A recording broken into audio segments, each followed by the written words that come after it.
एक बार राजा विक्रमादित्य शिकार खेलते खेलते अपने सैनिकों की टोली से काफी आगे निकलकर जंगल में भटक गए। उन्होंने इधर उधर काफी खोजा पर उनके सैनिक उन्हें नजर नहीं आए।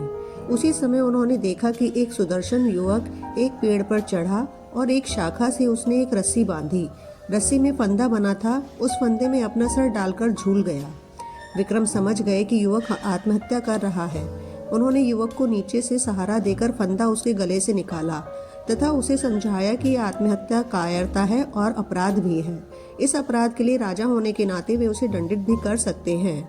युवक उनकी रोबीली आवाज तथा वेशभूषा से ही समझ गया कि वे राजा हैं, इसीलिए भयभीत हो गया। राजा ने उसे सहलाते हुए कहा कि वह एक स्वस्थ और बलशाली युवक है, फिर जीवन से निराश क्यों हो गया? अपनी मेहनत के बल पर वह आजीविका की तलाश कर सकता है। उस युवक ने उन्हें बताया कि उसकी निराशा का कारण जीविकोपार्जन नहीं है और वह विपन्नता से निराश होकर आत्महत्या का प्रयास नहीं कर रहा था। राजा ने जानना चाहा कि कौन सी ऐसी विवशता है जो उसे आत्महत्या के लिए प्रेरित कर रही है। उसने बताया कि वह कलिंगा का रहने वाला है तथा उसका नाम वसु है। एक दिन वह जंगल से गुजर रहा था कि उसकी नजर एक सुंदर लड़की पर पड़ी। वह उसके रूप पर इतना मोहित हुआ कि उसने उसे उसी समय प्रणय निवेदन कर डाला। उसके प्रस्ताव पर लड़की हंस पड़ी और उसने उसे बताया कि वह किसी से प्रेम नहीं कर सकती क्योंकि उसके भाग्य में प्रेम करना नहीं लिखा है।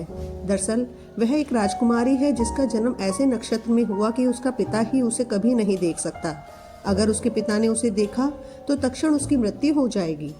इसलिए उसके जन्म लेते ही उसके पिता ने नगर से दूर एक सन्यासी की कुटिया में उसे भेज दिया और उसका पालन पोषण उसी कुटिया में हुआ।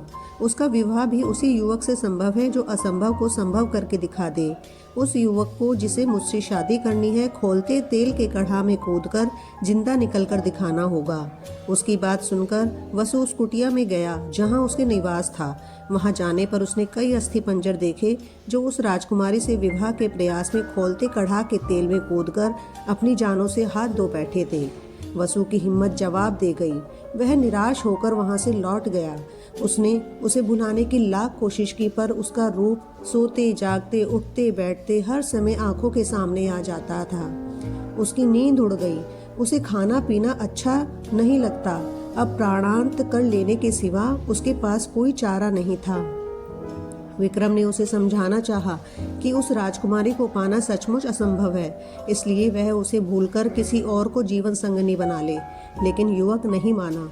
उसने कहा कि विक्रम ने उसे व्यर्थ ही बचाया। उन्होंने उसे मर जाने दिया होता तो अच्छा होता।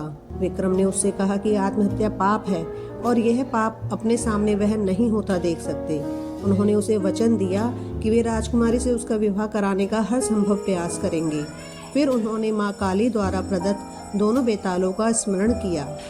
दोनों बेताल पलक झपकते ही उपस्थित हुए तथा कुछ ही देर में उन दोनों को लेकर उस कुटिया में आए जहाँ राजकुमारी रहती थी। वह बस कहने को कुटिया थी। राजकुमारी की सारी सुविधाओं का ख्याल रखा गया था। नौकर चाकर थे। राजकुमारी का मन लगाने के लिए सखी सहेलियां थी। तपस्वी से मिलकर विक्रमादित्य ने वसु के लिए राजकुमारी का हाथ मांगा। तपस्वी ने राजा विक्रमादित्य के परिचय पाकर कहा कि अपने प्राण वह राजा को सरलता से अर्पित कर सकता है, पर राजकुमारी का हाथ उसी युवक को देगा जो खौलते तेल से सकुशल निकल आए। बस यह शर्त पूरी होनी चाहिए। राजा विक्रम ने उसे बताया कि वे खुद ही इस युवक के स्थान पर कढ़ा में कूदने को तैयार हैं। तो तपस्वी का मुंह विस्मय से खुला रह गया। तभी राजकुमारी अपनी सहेलियों के साथ वहां आई। वह सचमुच अप्सराओं से भी ज्यादा सुंदर थी। खैर, विक्रम ने तपस्वी से कहकर कढ़ा भर तेल की व्यवस्था करवाई। जब तेल एकदम खौलने लगा तो माँ काली को स्मरण कर विक्रम तेल में कूद गए। खौलते तेल में कूदते ही उनके प्राण निकल गए और शरीर भुनकर स्याह हो गया। माँ काली अपने भक्त को इस तरह कैसे मरने देती।